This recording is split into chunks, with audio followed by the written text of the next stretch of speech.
Practically theoretically تمام 100% درست ہیں. صرف سوال اٹھتا ہے کیا یا افریدی صاحب یہ باتیں سنیں گے اور ان باتوں پر عمل درآمد کریں گے.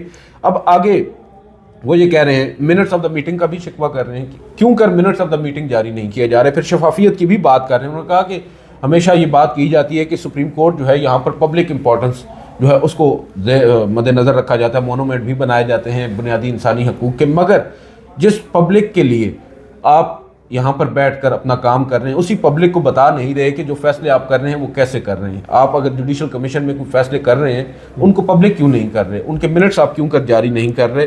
یہ تمام تر چیزیں ہیں جو اس میں انہوں نے لکھی. اور آخر میں وہ یہ کہتے ہیں کنسیڈرنگ دا ابو, میں ایک مرتبہ پھر آپ سے گزارش کرتا ہوں کہ فل کورٹ بلائیں سپریم کورٹ میں اور رجسٹرار کو یہ حکم دیں کہ وہ ان تمام پینڈنگ درخواستوں کو سماعت کے لیے مقرر کرے.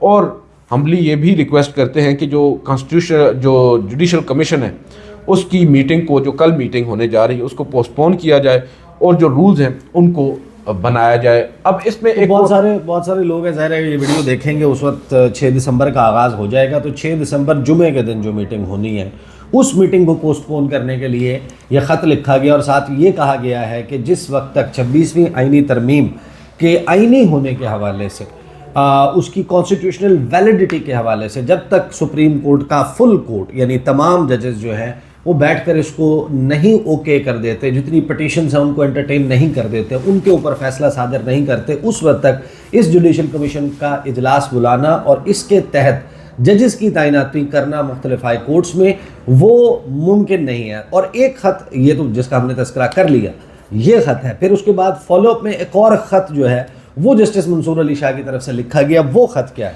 جی ابھی تھوڑی دیر پہلے آج 5 تاریخ کو یہ خط آیا ہے, تقریباً 12 گھنٹے پہلے اس میٹنگ سے, جس میں انہوں نے ایڈریس اس خط میں کیا ہے جوڈیشل کمیشن کو, اور وہ تحفظات کا اظہار کر رہے ہیں رولز بنائے بغیر جو ججز کی اپوائنٹمنٹس کرنے جا رہی ہے جوڈیشل کمیشن اس کے اوپر.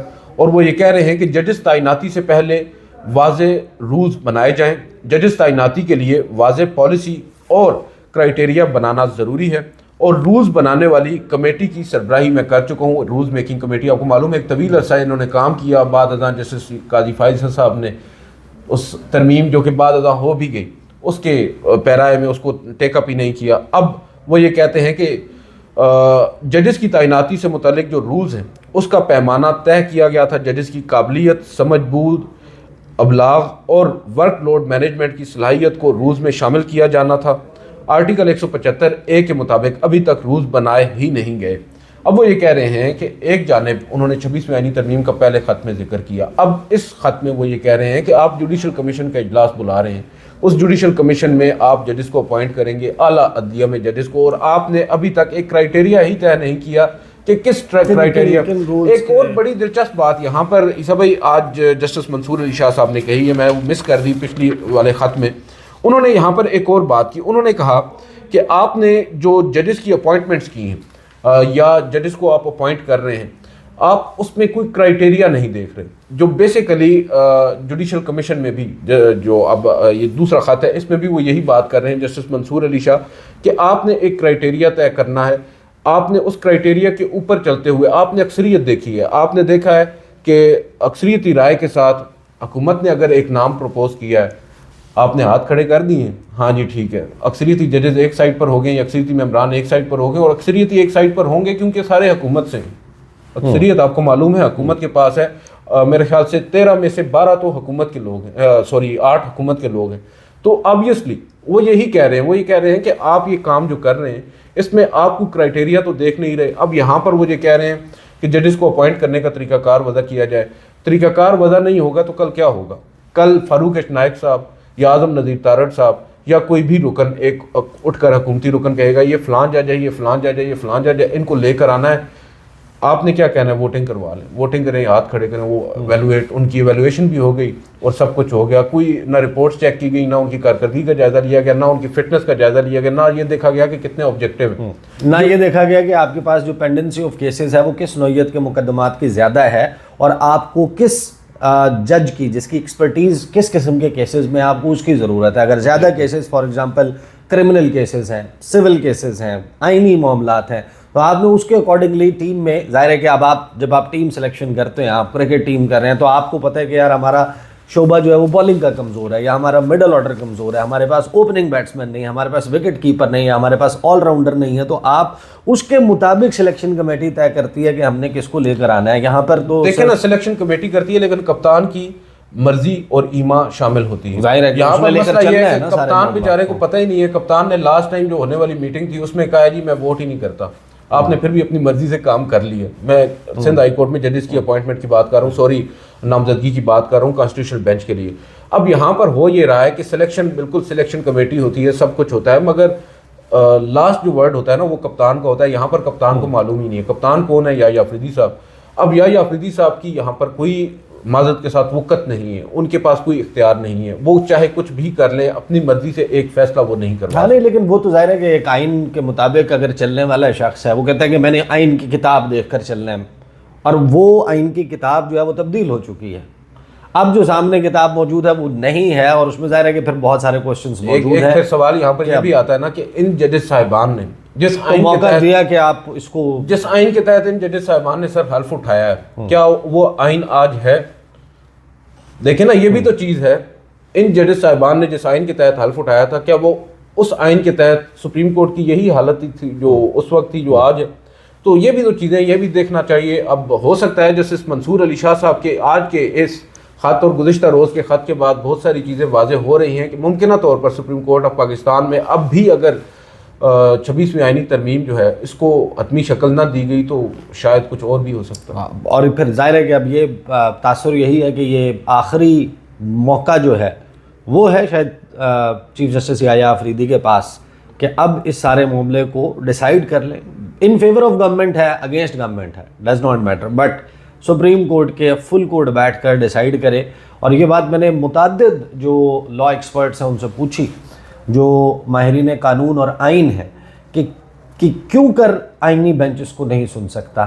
تو اس میں جو سب سے اسٹرانگ پوائنٹ ہے وہ یہ ہے کہ بائی پروڈکٹ ہے آئینی بینچ 26ویں آئینی ترمیم کا. وہ بینیفیشری ہے, اس کے ذریعے وجود میں آیا ہے, اس کے ذریعے ان کی اتھارٹی ڈرائیو ہوتی ہے, وہ وہاں سے لیتے ہیں اپنا اختیار. جب 26ویں آئینی ترمیم کو چیلنج کیا جائے گا تو اس کو وہ نہیں سن سکتی جو چیز وجود ہی 26ویں آئینی ترمیم کی وجہ سے آئی ہے. تو اس کو فل کورٹ نے سننا ہے.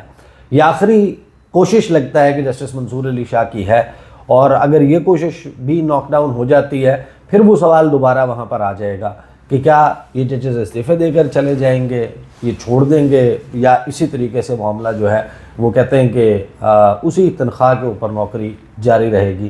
یہ اب میرا خیال ہے کہ تنخواہ بھی تو بڑھ گئی ہے نا, ہاں بڑھ گئی ہے, اور اسی تنخواہ پہ نوکری جاری رہے گی. یہ اب اس فیز میں جو ہے وہ مرحلہ وہ والا آ گیا کہ جہاں پر یہ چیزیں ڈٹرمن ہونی ہے. اب تک کے لیے اتنا ہی. مجھے اور عدیل سرفراز کو اجازت دیجیے. اللہ حافظ.